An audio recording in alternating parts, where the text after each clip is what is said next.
These are the tools you'll need: a screwdriver, a file, a hex wrench, and some Loctite. First, we'll remove the screws on the housing. These are the top screws.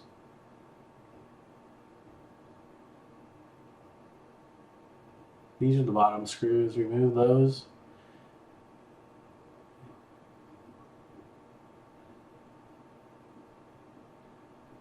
The housing will just pull off.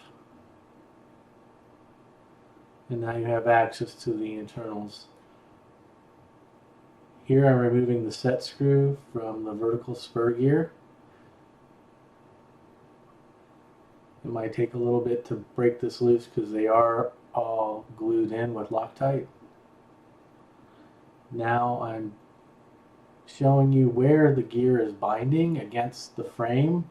You'll move the gear out of the way so you can get access to the powder coating. Take a file and file the powder coating off. You might need to file a little bit.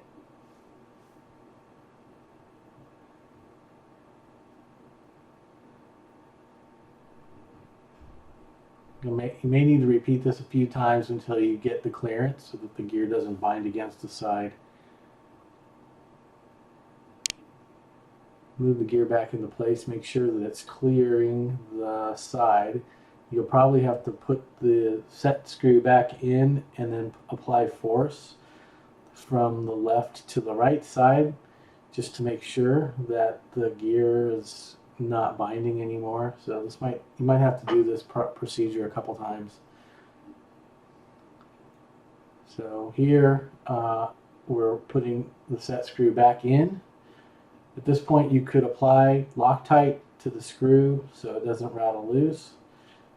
If this is for home use, probably don't need to have the Loctite here, but if it's going to be on location with heavy use, Loctite should be used.